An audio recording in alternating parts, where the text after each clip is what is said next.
I'm Megan Schanie, Manager of School and Teacher Programs here at the Frazier Museum. Thank you again to everyone who's doing their part to help the community right now, even if it involves being stuck at home and maybe getting a little bit bored.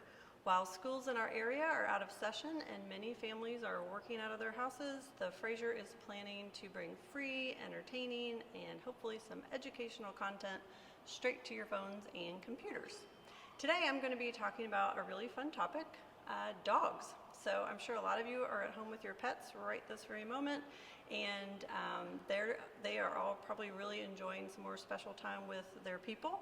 I know our pets are enjoying more time with myself and my husband and our two daughters who are out of high school right now and at home with them most of the day.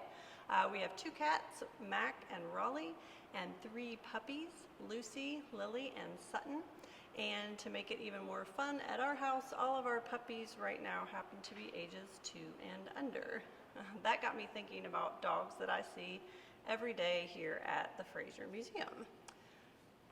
Dogs actually show up in a lot of places in history, and many experts think people had started domesticating wolves, so that means slowly making them into kind of like pets, thousands and thousands of years ago. So many of the dogs we have now in our homes have genetic connections back to China and the Middle East and Eastern Europe. The sculpture that we see here is called Migration to the West and was created by internationally recognized artist and Louisvillian Ed Hamilton and shows an African American family on the move westward.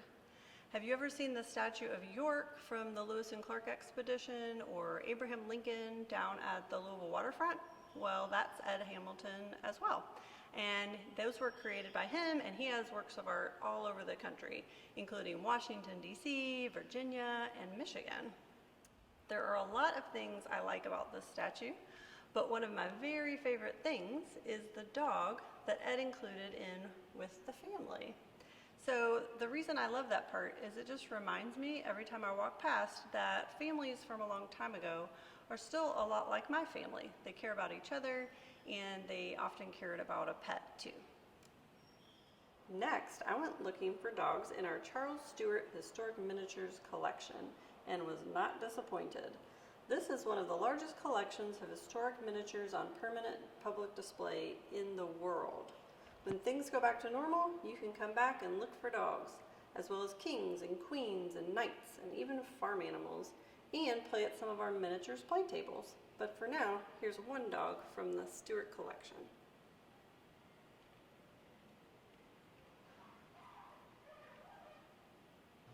On our second floor, we have this wall panel with an old photograph of a pioneer family from North Dakota in the 1890s.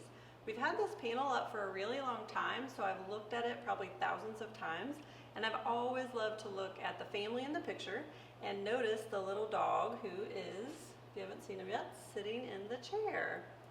And I have a personal theory that the man on the far right is maybe holding a treat to keep the dog in his, because he kind of looks like he's begging, and they needed to keep him still for the photograph. So it's my thought that maybe the dog is sitting that way kind of begging and looking at this gentleman here because he's maybe got a treat in his pocket for him later.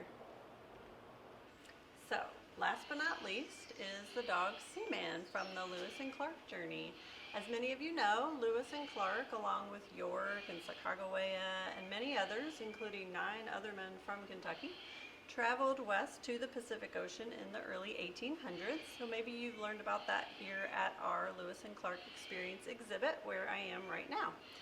What some people don't know is that Meriwether Lewis actually brought a dog with him on the trip named Seaman, and for a while people thought his name was Scannon because of the way it looked like it was written in the journals, but in the 1980s they figured out that it was most likely Seaman.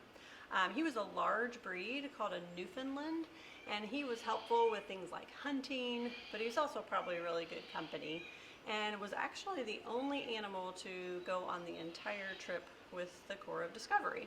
And so we have an image of Seaman right here. And in fact, our exhibits manager here at the Frazier Museum, John Witzke, actually has 2 Newfoundlands at his house. Their names are Gertrude and Ernie, And combined, he tells us they weigh about 280 pounds. So if that gives you any idea, some big hardy dogs. We would love to know about any dogs at your house and why you think they should make history. Send us a photo of your dog, share its name and why it should make history, and you might end up on our social media page. Check with your parents first, and then you can email us at education@fraziermuseum.org. So stay tuned for more tomorrow on the virtual Frazier, and from our Frazier family to yours, we'll see you virtually until we can see you back here in person.